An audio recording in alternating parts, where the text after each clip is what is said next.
Hello, hello, hello. I am, what's on my face? I am making my rounds going live tonight. I am very inconsistent about going live, but tonight I went live on my Not Abuse channel and we hung out for a while. We talked about travel and we talked about all the good things going on and some of the hard things too. But I wanted to go live over here as well before I go to bed just because I had time. We're having some downtime tonight. Hi, Kim. I'm back. And so I wanted to come on and talk to all of you. Usually, when I go live everywhere, I go live on TikTok to talk about abuse. And I haven't gone live very much on this fairly new Instagram account that I have. So I wanted to come over here and be present for a little bit and talk about abuse before bed. It is almost bedtime for me. But I'm not quite ready to go to bed. So we're going to do this. We're going to talk about abuse, even though, I don't know, my new Instagram account is very small. So I don't know how many people will come in here and hang out. But a lot of times that's a good thing for you because you don't have to sit here and see 500,000 comments coming through. And if you have questions for me, you want to work with me. Hi, Kat. Thank you for coming. As a trauma recovery coach, now's your chance to ask me questions and see what we can do with this. I need to open up my olives. Do we have scissors? Uh-oh. All right. Nope. Okay. Cool. I'm eating rice, leftover rice from lunch, and olives because today is a save money day. Whenever we have leftovers from lunch, that's what we have for dinner, which is good. I missed your live earlier. I was buying Kindle books. That's fair. Hello. It's 10:30. I'm in the UK. It is also 10:30 where I'm at. I am in outside of Lisbon.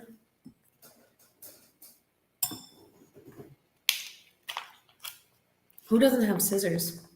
I really want to open this olive packet, but I don't think it's gonna happen. What's in here? Nothing. Cool.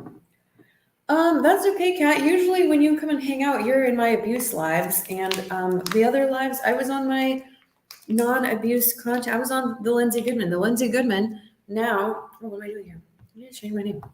The Lindsay Goodman, if you don't know, on TikTok and Instagram. That's me talking about everything but abuse. And so we're talking about everything but abuse. And Kat, I'm not saying that you don't want to be there for anything and you're only here for abuse, but usually that's where you come and hang out. So welcome to the usual. How do you get over the guilt from what happened? Like in what way? Which kind of guilt? Just in general, like what kind of guilt are you feeling? Because let's dive in. Please open. What's the password? Oh, this is frustrating. How am I going to eat these? I have nail scissors. Ask away while I find my nail scissors. Oh, here they are. Oh my gosh, look how smart I am. So resourceful. Look at me go.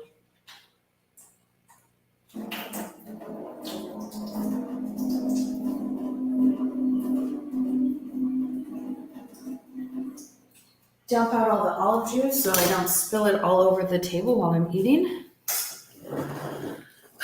What's up, Facebook, YouTube? Y'all are quiet. Like I said, I'm just here to hang out for a little bit. You can ask me anything. Usually the quiet times are the best time to ask me your questions because I will have time to really dive into whatever you have going on versus when there are more people in here, which both are fun. I like both setups. I can't complain either way. Hello, welcome in. So how do you get over the guilt from what happened? I'm kind of waiting for a little bit more guidance on like what kind of guilt you're feeling because it could be like for me, a lot of my guilt has to do with my son. But I don't know if that's what you're talking about.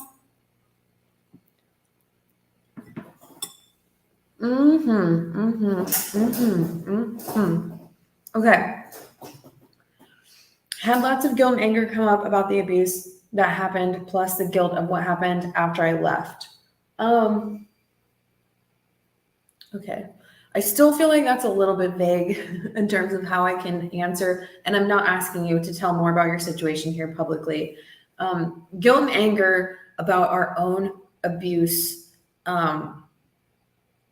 Anger, completely valid. Obviously, it's totally okay to feel anger and normal and healthy, and I think important to feel the anger when we first leave. We do obviously want the anger to like subside over time as we heal and understand what was really going on and things like that. The guilt, the guilt for our own abuse is something that someone else put there. Because when you're being abused, we are taught that, you know, it's our fault, that they're only like this with you. They're only like this because you did X, Y, Z. I hope I'm on the right track here. And so the guilt is like, I'm not saying the guilt isn't justified or isn't valid. The anger is totally justified and valid. But with the guilt, it's like, this is not our guilt to carry. This is not our shame to carry. This is theirs. He went to prison and now doesn't have a relationship with a child he had via an affair. Excuse me. Okay, this one's really hard, and I'm going to be totally honest with you. The guilt is not yours. He went to prison because he made a choice. He had a child with someone else. I don't know if that's his only child, but he had a child. And when you have a child, it is your responsibility to be there for that child and not do things that are going to make you not be with that child anymore. He made a choice. He did something, and now he's in prison for it. And it's not your fault. It has nothing to do with you. And I'm sure you're like, oh, I feel guilty because I called the police. And like you said, I took him away from his child, but he took him away from his child. And I know it's hard. There's no switch that you can flip to all of a sudden be like, all right, no, it wasn't me, it was him. But over time, repeat that message to yourself and remind yourself, write it on your mirror. Take a freaking dry eraser marker and put it on your mirror every time you go to the bathroom, every time you wash your hands, every time you put your makeup on. I did not do the thing that put him in jail. He did the thing that put him in jail, whatever that looks like for you.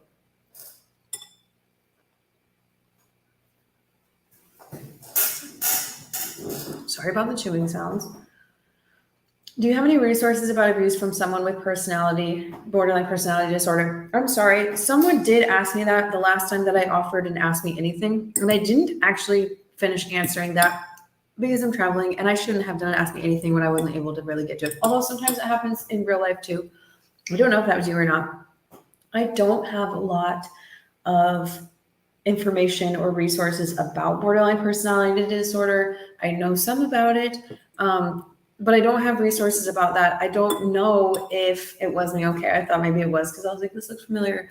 So I do apologize that I didn't get to it. Thank you for asking me again. I don't know if there's like support groups. I don't know if it was you that said it too or someone else. There is a lot of information now about narcissistic abuse. A lot of people are talking about that. And I see a lot of people talking about having BPD now, and trying to like raise awareness of that and trying to be self-aware themselves. But I don't see a lot of resources for that. I have worked with someone who their abuser did have BPD as well. And, you know, we were still able to work through that stuff because at the end of the day, whether the reason behind the abuse, like the personality disorder that the person has or whatever is quote unquote causing a person to be abusive, I'm not going to say it doesn't matter because a lot of times it does help us to know why are they like this? Okay, well, it's because of this. And it kind of helps us to heal. But the concepts are all still the same. And honestly, the behaviors can be very similar.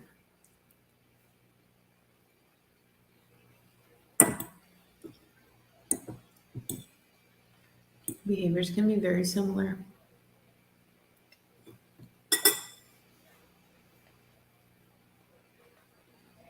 The push-pull, up, down, back and forth, extreme, one extreme to the other extreme. It's not the same, but they can be very similar.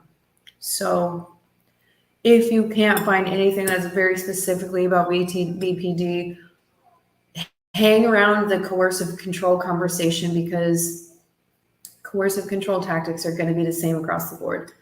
Thanks for your honesty and your answer. I appreciate it. I know it wasn't my fault. He doesn't see his child, but can't help but feel guilty. But I guess a child is best without an abusive parent. Okay, that's another thing, which thank you for saying that. You know, I see a lot of so in my abuse content, the people, like when I would talk a lot about getting my son away from my abuser. And a lot of people, especially men, would be like, that kid needs a dad. And I would come out here and be like, well, one, he has a dad. You don't know anything about me. You're just commenting on this. But it is so much better to not have there's a vacancy, but you have one healthy parent, than to still have an abusive parent in your life, because the abusive parent in your life is going to destroy you, and you're going to grow up and need years of therapy and all kinds of other stuff, and probably struggle in relationships. You might turn out to be abusive. You might turn out to be a huge people pleaser, but maybe if you have one healthy parent, that healthy parent can give you everything that you need to come out to be okay. It's better to have a healthy parent say, look, unfortunately, you have a dad who was abusive. That's nothing to do with you. That doesn't have to be passed down to you. Obviously, when they're older, you're not going to tell a 2-year-old that their dad's violent. But as they grow, age appropriately explain, there's a reason why your dad's not in your life. And I know that that sucks. And I wish that it was different for you. But I'm here with you. I'm providing for you. I'm giving you everything that you need to grow up and be a healthy, secure, successful person, rather than having to constantly work against someone who's using the child as a pawn to abuse you and abusing the child and all of that stuff. Thank you. Yes, there's a lot of intersection between the two. Yep. I have to hop off, but I've loved seeing your travels with A, and you've inspired me so much to travel. Thank you so much. I'm so glad. That's why I share my travels. If you don't know, on the Lindsay Goodman on Instagram and TikTok, that is where I don't talk about abuse mostly. I just talk about travels, and it's been very fun doing that this year. She's still only a baby, so her mom doesn't need to explain why her dad's not in her life yet. And it's going to be a long time before that happens, and she's not going to know any different, right? It's not like she had her dad with her until she was 5, and then all of a sudden he disappeared. And like, that would be really hard, even if he is abusive, because like kids, unless they're scared of their parent, don't necessarily see their parents for who they really are. Kids pretty much see us in the best light, again, unless they're scared of that person. But she's just gonna know. And her, like, nowadays there's all different kinds of families, and the children's books, like my son had one that was like Federico and all his families or something, and it's about this little cat who lives with 2 dads, and then he goes and lives with one single mom, and then he goes and lives with some kid who lives with their grandparents. And it shows like all the different kinds of families. There's all kinds of books like that now. And there's parents who go, there's single moms who go to the sperm bank because they don't have a partner, they don't want a partner, they don't want to have a kid with anyone else, and this kid never was going to have a dad in their life. They have a donor. There's queer couples, all of that stuff. So there's all different kinds of families. Nowadays, it's much more normal for children to have a different looking family. My ex went to prison in December last year. She was only a month old. Again, yeah, you feel bad because you can empathize with the mother and you can empathize with the child. And you probably also feel guilty that he's in prison at all, because like you're human. You're a human, and you didn't want that for him. You just wanted him to be better, and you wanted him to not be abusive, right? For all of us with our abusers, like, we wanted more from them. We wanted them to be healthy and emotionally available and not abusive, but they aren't that. They are abusive. And so it's normal that you feel guilty, and it's normal that you're struggling with that, because you're a human.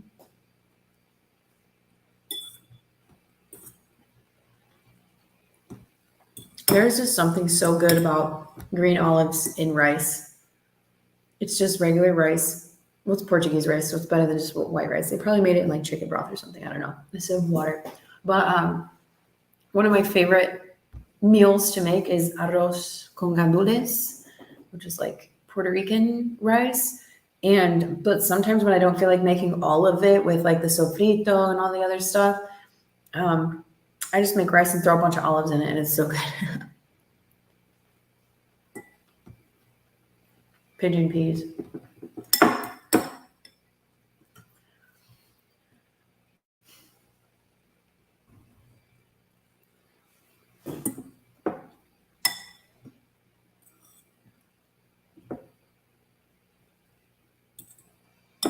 Sorry about the mouth noises. I don't usually eat on lives because I don't like making mouth noises, but I'm very hungry. It's 10:45 p.m. It is dinner time.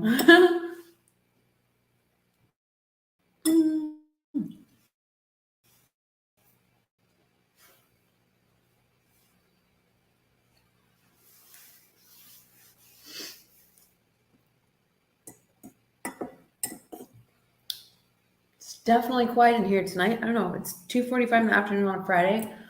What was I going to say? Okay, so this week's podcast episode, in case you missed it, is about physical abuse. And so the whole podcast, I talk about what is physical abuse because a lot of people don't actually understand what is physical abuse.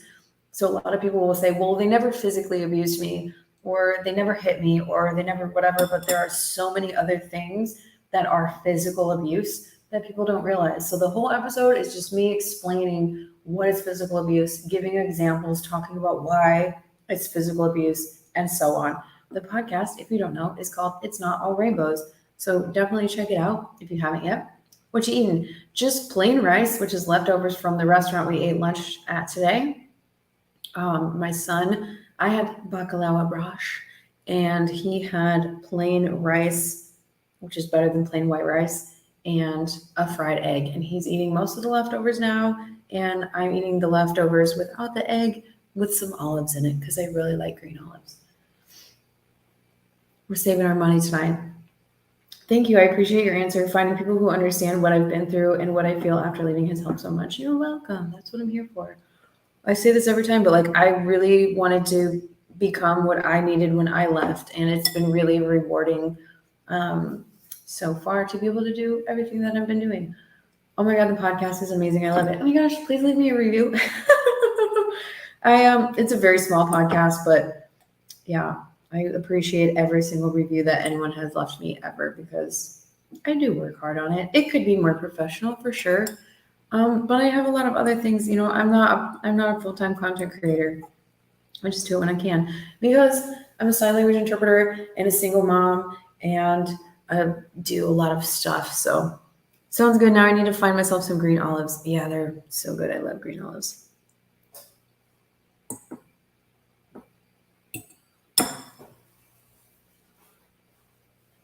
Green olives and rice is really good because like this rice, like it's pretty plain. Like I said, it has more flavor than just plain like white rice boiled in water, which is how I usually make it at home. I have a feeling they boiled it in some kind of broth or something. But the green olives just makes it that much more like flavorful.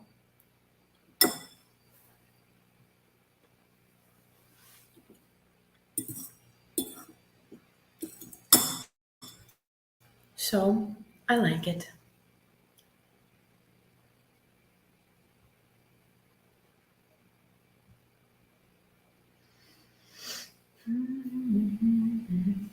Let's see.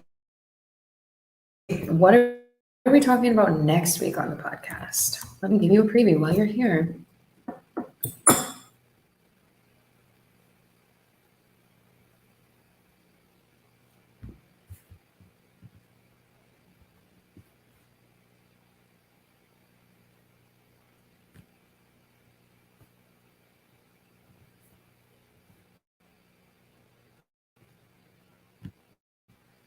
I got distracted, didn't I? I really did. I was really gone for a second. I never thought about olives and rice, but I know what I'm doing tomorrow. It's because when I was growing up, my best friend's dad, who's a total creep, is from Puerto Rico, and they have a dish called arroz con gandules. And that was very hard to say that way because it's arroz con gandules, but I've been in Spain, so it's arroz con gandules. But anyway, and so it's like rice with like certain spices and seasonings and things like that, and then pigeon peas and green olives. And usually you have it with like pork chops and stuff like that. So I grew up eating that with like a salad on the side. It's really good.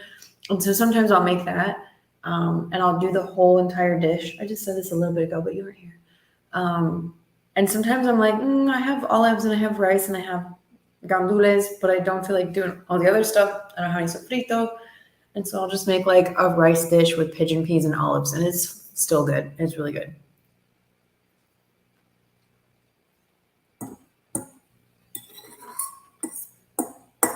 But I knew when we brought home rice from the restaurant today, because my son just had plain rice with fried egg, I was like, I'm having rice with my olives because I've been carrying around since, I don't know, at least a couple weeks ago.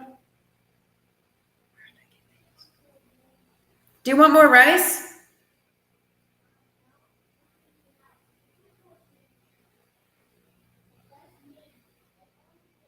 Okay. So, did you eat all your food? I probably should get him to bed soon. But like I said, I'll do my rounds on the live tonight. This most recent episode had some stuff in that I didn't think of as being physical abuse, and now I've got like 3 people at work listening to your podcast. Thank you so much. That's so kind. Please ask them to review it or rate and subscribe or whatever the hell it's called. Rate.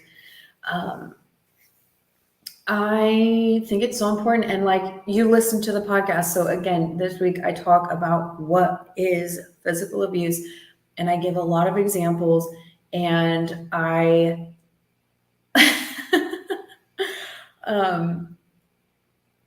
and I talk about a lot of things that people didn't know was physical abuse. And the thing about that is that I say this in the episode that I didn't know it was physical abuse, and these things were happening in my life, in my relationship.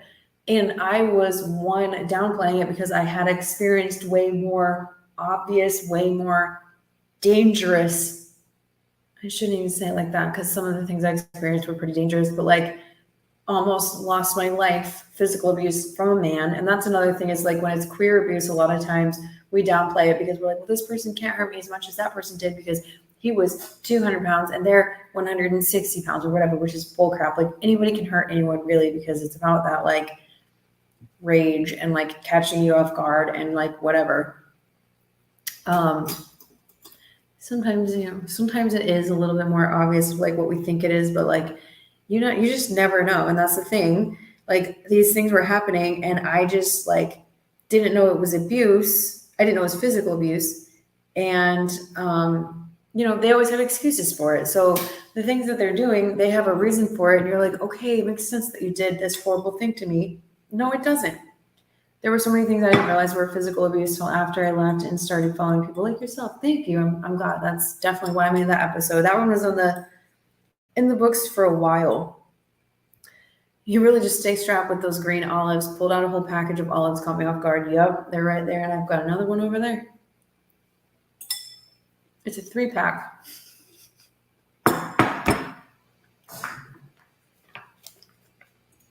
I'll throw in some more. Oops, that was a lot of juice. I'm just going to eat them all because I'm not going to leave this package here. Oh, it's just full of olives. Yeah, it was a 3-pack. Love it. Like I said, I've been traveling around with it.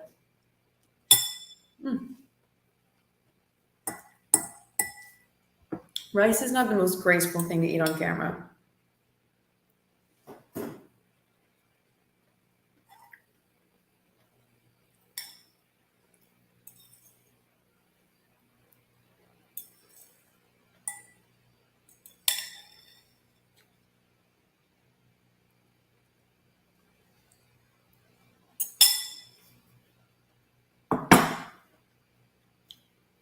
Okay.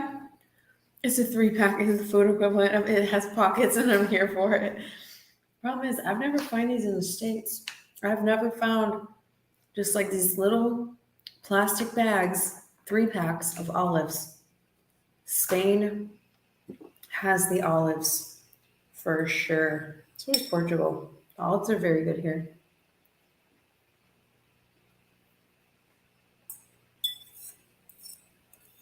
I like that. You're right. It is the equivalent of it has pockets. I love that. Love that for me. I'm actually grieving right now because when I go back to the States, I'm not going to be able to find the olives that I like. It's just going to be the plain ones. Or they'll be really expensive if you find like marinated olives with like it's going to be rough.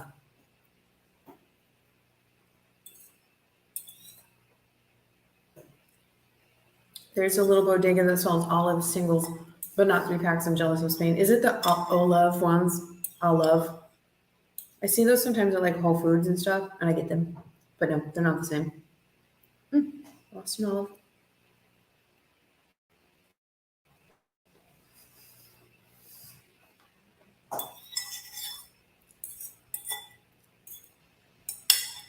I really am just sitting here with like 2 people on live demanding your time, demanding that you guys watch me eat olives and rice.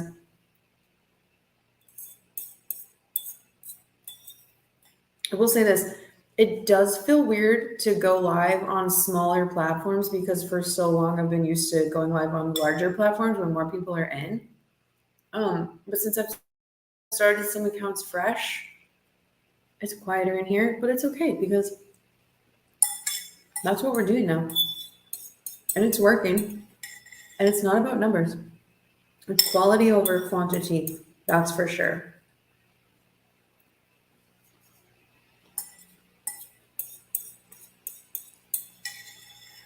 Last bite.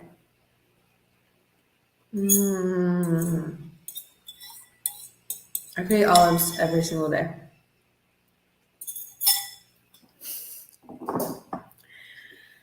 It might be, but definitely not as good as whatever you pulled out. No, I mean, that's not even a question. And you're here to talk about your podcast, and I'm asking about your olives. It's okay.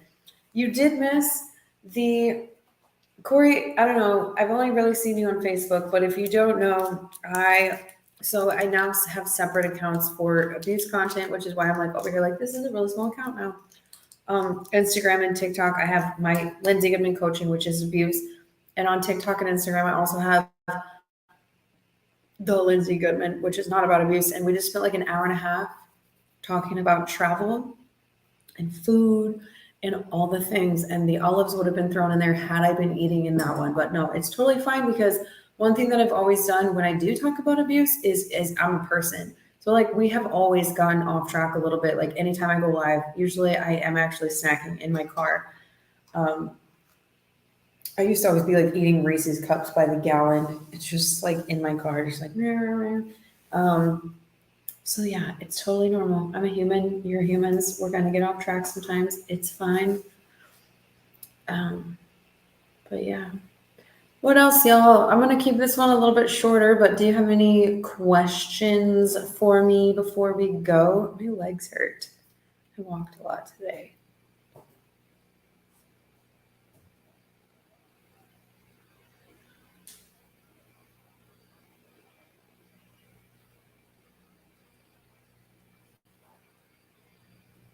All right. Following you on Insta, but not TikTok. Might have to skedaddle over that way. So the Instagram, the Lindsay Goodman, has been around for a while, and it has had several makeovers. In my stories a lot there. I share a lot about my life in stories. Feed, I'm a little bit less consistent. The new TikTok, again, is a baby TikTok.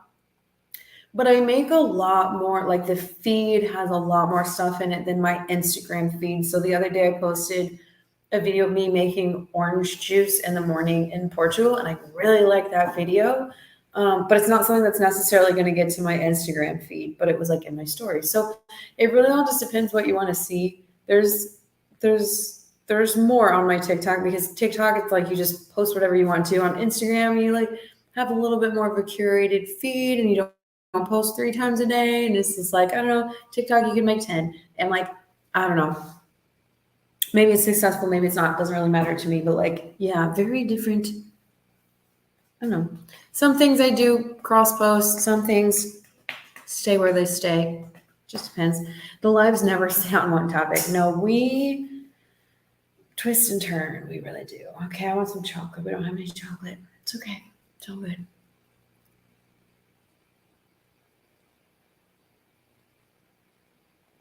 I could sleep for like 10 days. Okay, really quick, before we go, while you're still with me, for one reason, I don't know, I'm going to look up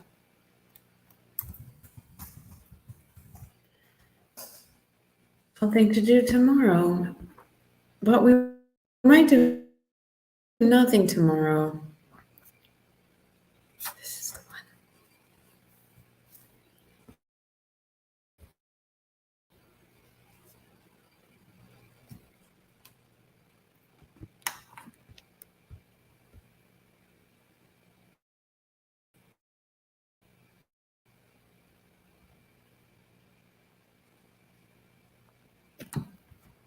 Never mind.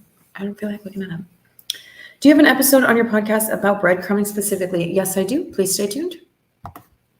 Spotify.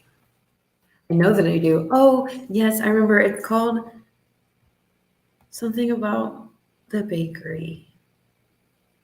Here we go. I'm scrolling. Breadcrumbing sucks. It is a very, I have two. It is a very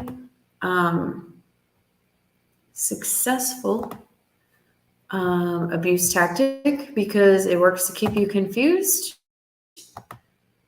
It works to, keep you in the relationship. It makes you feel crazy because as soon as they do something bad, they're doing something to keep you in it. They're doing something to keep you confused.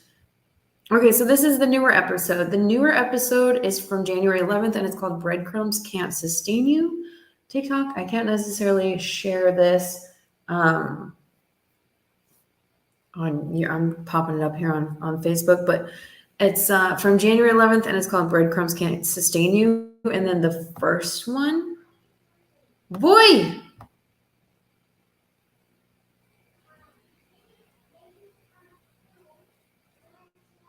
I know, you said you wanted candy, bud.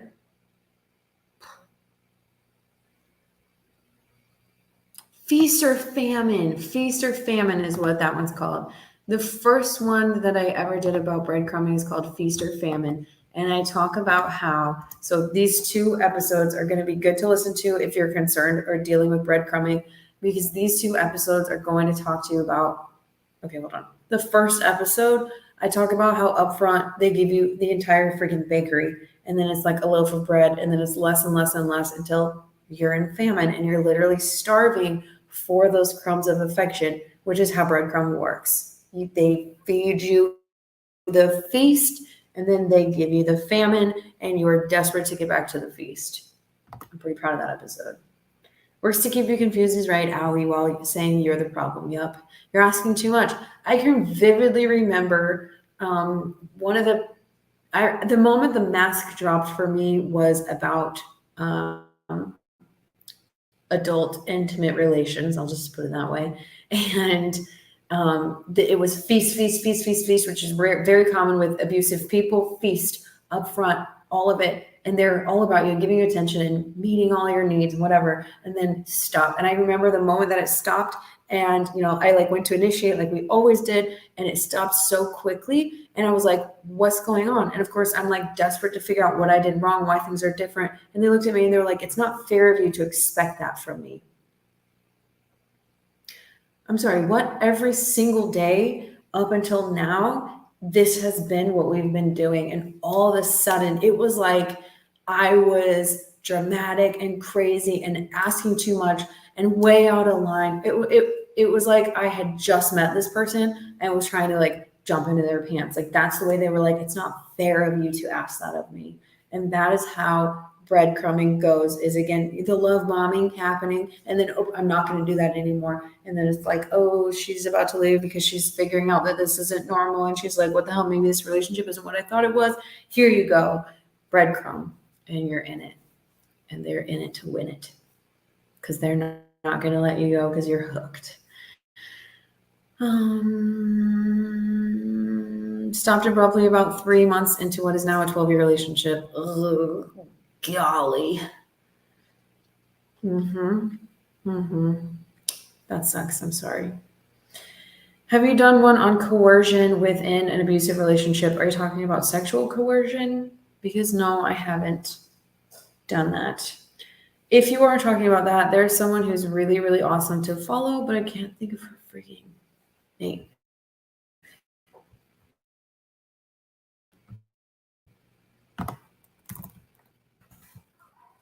Yeah. Because the only thing that we have left tonight that you will actually eat is candy. Candy. Do you want a peach?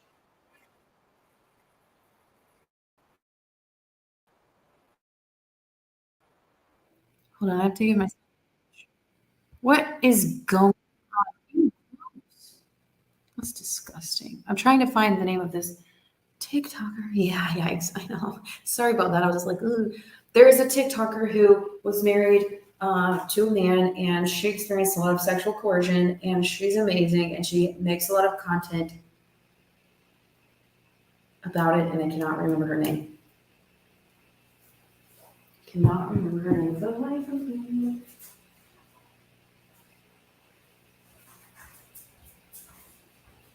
You want this peach? Okay, part of it is yucky. This part here is yucky, okay?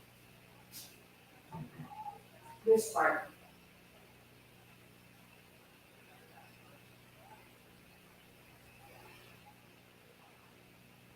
So, there you go. Good job, eating, bud.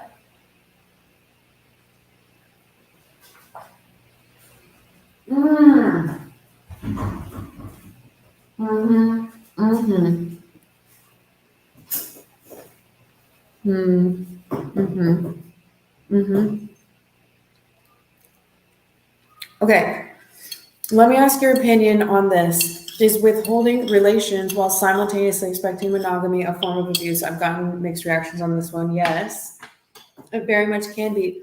And the complicated thing about that is that it does make it confusing because they will purposefully withhold to punish you, to make you feel like shit, to breadcrumb, like reward because you're doing what I want you to do, withhold because whatever. I didn't like how you acted today or what you were like. It's up and down, up and down, up and down.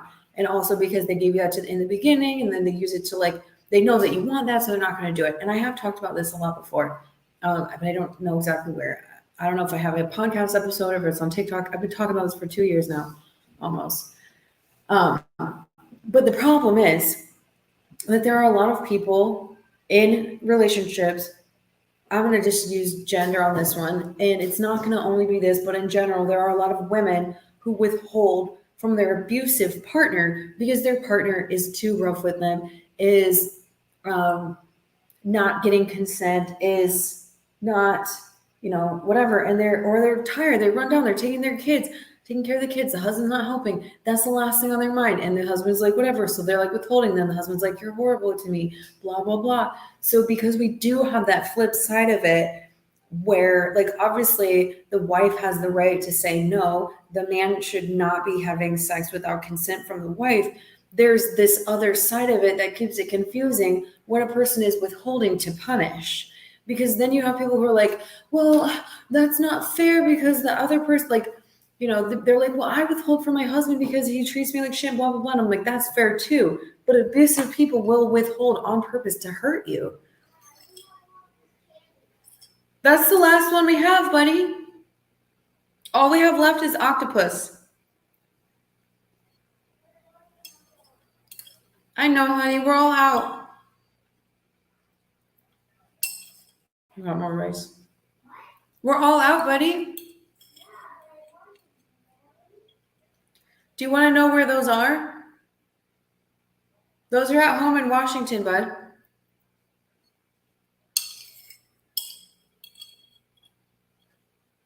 Who wants these like really healthy, they're like healthy fruit roll-up thingies that we brought from Washington. And we had the whole entire trip. Nobody ate them, but I kept them. I kept carrying them around because I was like, I don't want to throw these away. And now all of a sudden he wants them. We had 2 left and he ate them. And he's like, I want them. I'm like, no, we cannot find those here. So anyway, the only thing that I have left, we don't have a lot of food right now. I've been trying to eat what we have. The only thing we have left is some lentils. There's some people who say it's always abuse or never abuse, and I'm like, let's just never say never.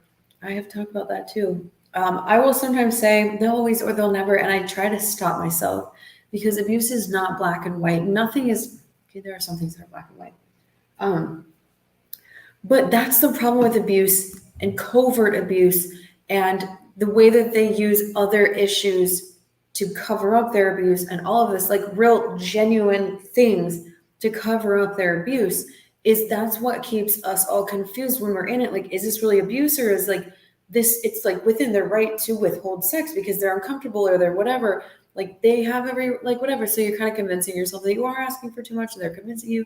And so they use all of these things. And then society also is confused and justify it because there are actual situations where, again, someone's withholding from their partner because their partner's horrible or their partner cheated on them and they don't feel safe, they don't feel comfortable. And so this is a huge part of what contributes to the problem. And you're right, nothing is really black and white.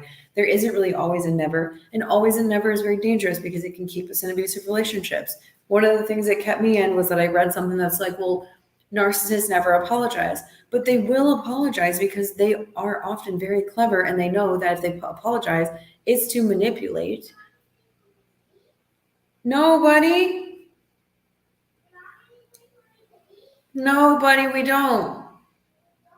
Nope, we're all out.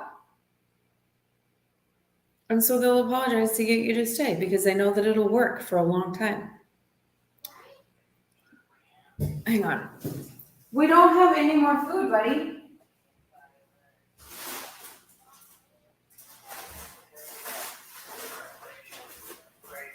I have these. I have cough drops. I have some fish jerky. Okay, I've one. Okay. I really do have fish jerky.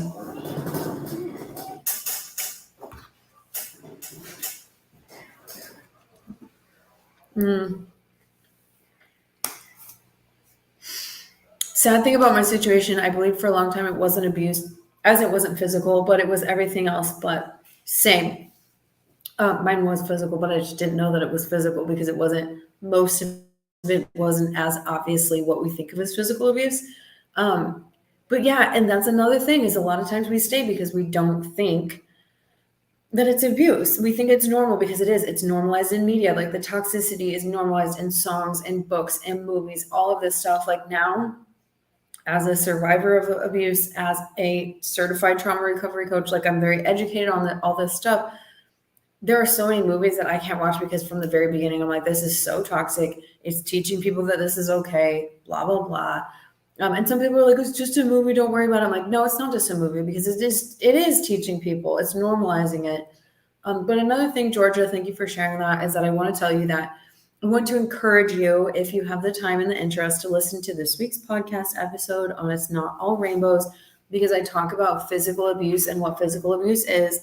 And there might be something in there that you realize was happening that is physical abuse that you didn't know was physical abuse. Because a lot of times this happens where an abuser will get on a high horse and say, well, I never hit you. I never did this. I never did that. But there's 400 other ways that you can physically abuse somebody without even touching them. So check that out. If you think that that's something that can help you with your healing journey and your acceptance and understanding of what you went through. I'm hooked on these strawberry vegan fruit leathers, but they stopped selling them. So I'm right there with the guy. Yep. That's one thing that sucks is when you get hooked on something that's like healthy and nutritious and good and like you really like it and then you can't find it anywhere. It's just very sad. Not gonna lie, fish jerky sounds terrible. I haven't eaten it yet. I got it in Iceland and I was like, this is very unique. I'm going to try this because I like to try things in other countries that are unique. And so I've been carrying it around since the end of April. It's a little bit messed up because it's been in all my bags and stuff like that. I'm not going to try it until I get home because I didn't want to like open it, maybe not love it and then waste it. So I'm going to try it when I get home. I'm going to make a video and it will be on the Lindsay Goodman, not Lindsay Goodman Coaching, probably on TikTok of me trying it because I want to let Iceland know how I feel about it. But what was I going to say? Fish jerky sounds terrible. What was I going to say about it? I don't know. But yes, I will definitely be trying it. I will be making a video and giving it like an opinion.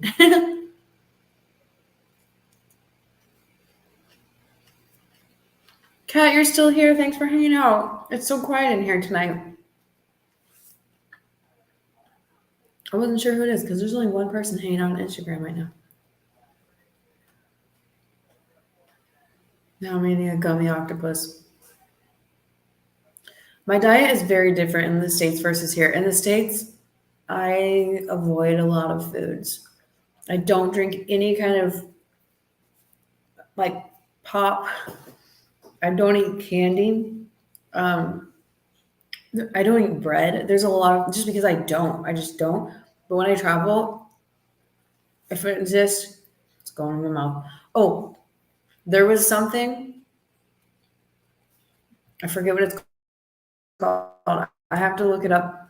I sent a picture to my sisters when we were in Iceland. I was like, you guys, does anybody want some of this? Like as a joke. It was like monkfish pate or something. If you don't know what monkfish is, Google it.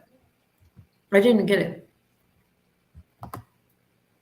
I always say, like, when I'm traveling, I'll try, like, don't knock until you try it. And I've tried a lot of things that I actually really liked.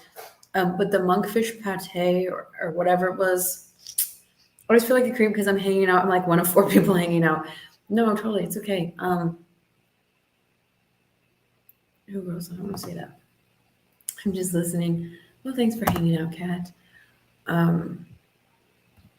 Yeah, I mean, I'm not the YouTube is a smaller account. Facebook's a fairly big account, I guess. Um, but I'm not a famous person. I don't come on my lives and have 400 people in here, which is good. And Kat knows this because Kat's been with me for the whole journey. Is that something that I've always feared? Is that like whenever I would have a video go viral and then my account would like on TikTok, my account would grow a lot. I've always been afraid of like going live and then comments coming in so quickly that I can't respond to people because one, I get distracted. Like if I'm talking and there's 400 comments, something will catch my eye and I'm like, and I'll forget what I'm saying. And two, I can't then actually have like quality conversations with people. And I know a lot of people do it, but like you miss stuff. And you know, that might be the reality someday. I don't expect to ever have like huge accounts, but I don't know, I would feel very bad because I like to try to get to everybody and give everybody the response that they deserve because everybody just wants to be seen. And you know, that's really important to me. Obviously I can't like respond to every message on every social media or every comment, stuff like that. But when I'm live, I'm trying to be present. I'm trying to hang out with y'all. I'm trying to, you know, make you feel like we're actually hanging out in a room together and not that you're like in a massive, like an auditorium and I can't even see you. And I'm like, who's that back there? Sorry, can't hear you. Next question. I don't think I'll ever be like that, but I'm just glad it isn't like other lives. Yeah, Kat, and I feel like, Kat, you've been such a good friend and you've been so supportive and stuff like that. But I do feel like that's one reason why you have been so happy to hang out in my lives because we can actually have conversations and you all can actually be treated like people versus like I've always just hated when I would go into someone's live and just be like, what's this about? And they're like people are just like complimenting them and they're just like, yeah, thanks. Yeah, no, I got my outfit at this place. Yeah, no, hi. Yeah, thanks. Yeah. And people are like, I love you. You're great. You're great. Like that will never happen to me because that's not how I present myself here. Like that's not how I show up here. So people don't come in here like to compliment me and like flirt with me and stuff like that. Like I'm thinking like thirst trap lesbians and whatnot. But like I don't want to be like that. So I know, so I'm not.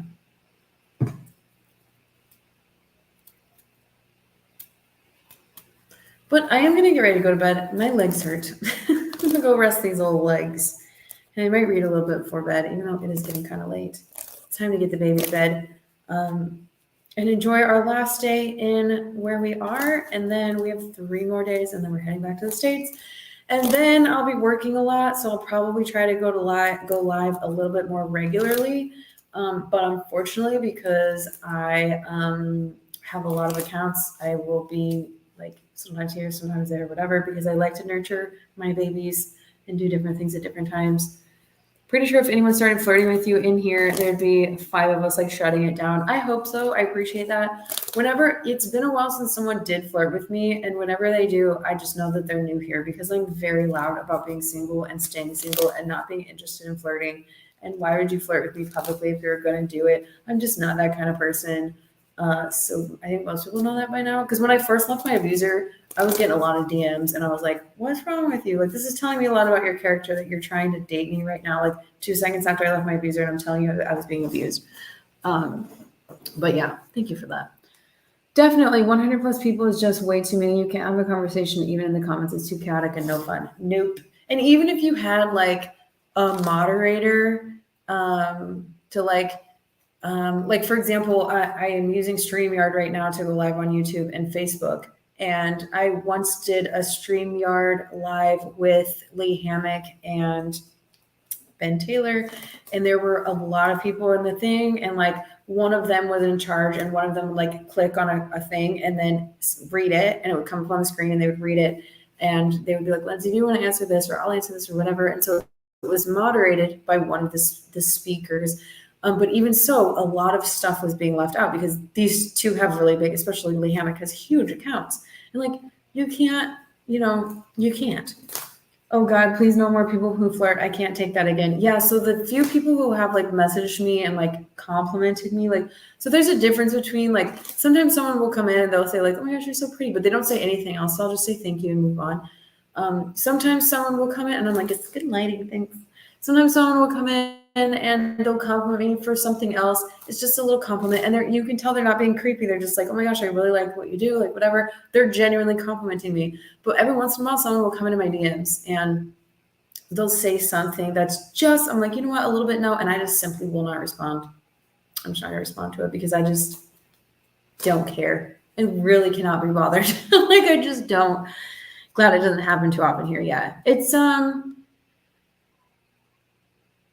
again, at first, I think that a lot of people thought that I would start to date very quickly because that's how people think that a lot of people, unfortunately, think that you are going to heal in another relationship. And a lot of people think, unfortunately, that you get your value by being in another relationship. People were sending me accounts of like, you should date this person. Like one person literally like within a week was like, you should date this creator. And it was a big creator who I had already had a run-in with, who has recently been called out for their behavior of how they treat people in relationships and communicate and stuff like that. And I was like, I'm not going to share this with you because it's not your business, but like I already had a conversation with that person. It didn't go well, super toxic, but why are you sending me like you should date this person? Like, no. And another thing is like with social media, because I was publicly sharing like with my abuser, I think a lot of people thought that like I would want that again, like where I would have like this queer relationship publicly, whatever. And I do not. Like, should I date again? It's going to be like how I share my son right now. You're going to see their arm. You know what I'm saying? Because, like, I'm not doing that again. Maybe, I don't know, maybe eventually, but like, I can't even see myself dating. So, like, don't worry about it. It's probably not going to happen. Tells you exactly what kind of person you're dealing with. Jumping on fresh meat, the same person you're getting away from. Yikes. Yup. And I did have, and I didn't really talk about it that much because most of the people are creators, but there were 3 people who, one was while I was still in it and knew it. One was right before I left, but while I was still in it and knew it and immediately wanted to date me and was very persistent. They were all very persistent. And another one was like 4 months after I went no contact, but it was still soon enough that it was inappropriate and just did some really outlandish things that I was just like, this isn't normal, y'all. If I came out here and made like for a while, there was a trend where people would come on their laptops and it was like a PowerPoint or whatever. And they're like, these are the people I've dated or whatever. If I did a PowerPoint of the people who came along after I left my abuser and talked about the things that they did, it would be interesting. But like, I didn't want to do that because it made me feel like I was toxic, because it's like, well, then is everybody the problem? Well, no, it's not that everyone's the problem. It's just that I still wasn't setting good enough boundaries at those times. And people were reaching out trying to date me because I was all of a sudden available and they were going after fresh meat and they aren't the most healthy people. But I haven't had that happen anymore because like I said, my boundaries are rock solid, and most people are aware that they're not even going to get far enough to be able to like try to have even a conversation with me like that. So I haven't had a problem. I just haven't viewed any of them the same, knowing what I know. I know, Kat, you know all of it. The thing is that 2 of them were still like really creating. So you probably, of course, I only still follow one, but never see their videos. Yeah. The other one, like you didn't really know much about them anyway or see much about them. And I don't know if you ever still do, but like a little bit less, like you knew everything that happened and stuff, but it was a little bit less like, oh my gosh, I'm still seeing this person and now I see them differently. Because it was like, you figured out who they were through me or whatever, versus the other 2, if you already knew, you're like, what the heck? Anyway, if you don't know what we're talking about, sorry, a little side note there, but yeah, each time I figured it out and set boundaries a lot quicker. But when you first leave an abusive relationship, if someone is coming around trying to date you, it's very hard because you don't know how to set boundaries yet, because you just left this situation where you didn't know how to set boundaries. You weren't able to set boundaries. Anytime you set a boundary, it was challenged. So it took me a while, but then once I did, that is ADHD right there. If you do this, you probably have ADHD. I'm not diagnosing you, but like, I just saw this. The microwave is open, that's open, and there's a drawer right there open. And I don't know why I even opened that drawer, but that is That is the embodiment of my ADHD. Also, the fact that I saw that and was like, okay, we're going to talk about cupboards now. But anyway, yeah, it took me each time. So it would be like, this is how long it took me to set the boundary to be like, what the F? I'm not going to date you. I've been telling you all along that I'm not ready. And you've been pushing it and pressuring me. And I cried in my car because you were trying to make me make a decision when I told you I wasn't comfortable with that. And then the next one, okay, you're really hanging on. And I feel like I'm responsible for you, even though I've told you many times that we're not going to date and be like shorter. And then the next one was 1 week. And I was like, all right, you're literally not grasping the boundaries that I have set. And this is really disrespectful. So bye. And then after that, freaking nobody, in terms of like trying to date me and have conversations and blah, blah, blah. But what was I going to say? Yeah, moves at mock speed. That's how lesbians are. Very dangerous. Very, very dangerous. I was going to say something else about boundaries and dating. Oh, well, maybe next time. Anyway, I'm going to go. That was a fun little side note. But I'm going to go to sleep. It's almost midnight. So thanks for hanging out. I know this was a quiet one, but we've had some fun conversations, and I probably won't be back until I'm back in the States and kind of getting settled in my routine. Actually, we're both to the 4th of July, which I don't really care about. Look for me Thursday and Friday next week because I will be working and I will have breaks and I will be on live somewhere on Thursday and Friday later in the day for us. So yeah. Okay, bye. Bye, Kat.